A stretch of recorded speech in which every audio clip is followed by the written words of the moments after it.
Exploring unknown leads to happiness. What does it mean?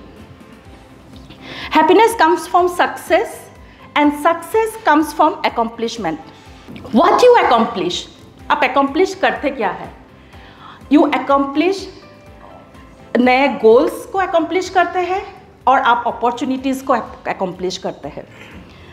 When you आपको पता नहीं होता है कि achieve करने में आपको क्या मुश्किलें आएंगे, but वो accomplish करने के लिए, आगे जाने के लिए आप ready होते हैं. Embracing the unknown makes you more inclined to do things that are good for you and things that will make you happy. You will say no a lot of more than say yes. You won't care about disappointing others because you know that you can hold your own whether you disappoint them or not. एक छोटा सा story है.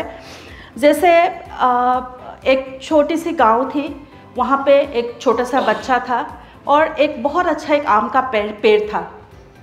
वो आम के पेड़ में चढ़ने के लिए वो बच्चा थोड़ा सा नटखट था, 10-12 साल का बच्चा था. उसको आम के पेड़ में चढ़ने के लिए हमेशा उनको मन था, लेकिन कभी बड़े बुजुर्ग उनको वो ऊपर चढ़ने नहीं देते थे. बट वन फाइन डे जब रात को सब लोग सो रहे थे तो ही क्लाइम्ब द ट्री एंड वहाँ पे आम सारा तोड़ के लेके आए. इससे हमें क्या मिलता है? जब तक वो सब लोग ना बोल रहे थे, but he wanted to do it and he get happiness out of it. किसी का ना सुन के भी वो कुछ करके आया, उससे उनको हैप्पीनेस मिला.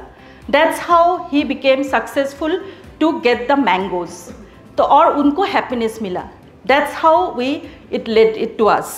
सीजिंग अपॉर्चुनिटीज़, जैसे हम लोगों को बहुत ज़्यादा अपॉर्चुनिटीज़ को लाइफ में कुछ ऐसा सर्टेन नहीं होता है. We seek success in certain things which has limitations.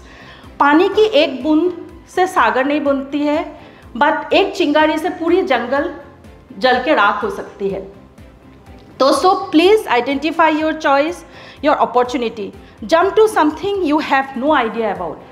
कुछ भी आपको आइडिया नहीं है, बट हमें वो उसमें जंप करने से ही हम सक्सेसफुल बन सकते हैं. We should decide to embrace the fear and do what it is best for us. So opportunities, जैसे when you want something the universe conspire us to, वो हमें मिलाने में जुड़ जाते. एक मूवी का डायलॉग है ना, जो आपको मिलाने में जुड़ जाते हैं. सो हमें you should decide to embrace the fear.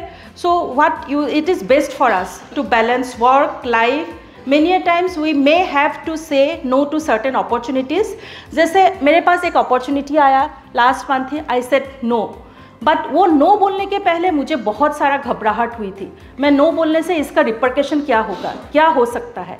But still I said no, और जो नो बोला and I am clear to say no about it, तो मुझे वो हैप्पीनेस मिला. और मेरे वो अपॉर्चुनिटीज़, ऐसा नहीं है वो अपॉर्चुनिटीज़ गया तो वो अपॉर्चुनिटीज़ जाने से मुझे दूसरा अपॉर्चुनिटीज़ नहीं आएगा.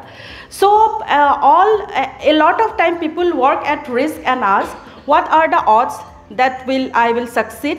A different way to look at risk, to ask what's the worst thing what would happen if I fail. तो ये बहुत सारा सवाल हमारे माइंड में होता है. जैसे बहुत सारा चीज़ हम इस तरह से करते आ रहे हैं. जैसे ये करने से मुझे क्या मिलेगा, ये करने से मुझे वो प्रॉस एंड कॉन्स देख के हम वो अपॉर्चुनिटीज़ को येस या नो कहते हैं. येस या नो कहने से हमें जो हैप्पीनेस मिलता है, वो जो अपॉर्चुनिटीज़, नेक्स्ट अपॉर्चुनिटीज़ मिलेगा कि नहीं मिलेगा, वो हमें डिसाइड करना होता है. हमें खुद को डिसाइड करना होता है. देन वो अपॉर्चुनिटीज़ को हमें उसके बाद ग्रैब करना होता है. BITV चैनल पर आपका स्वागत है. BITV यूट्यूब चैनल पर सब्सक्राइब करिए, बेल आइकन दबाएं.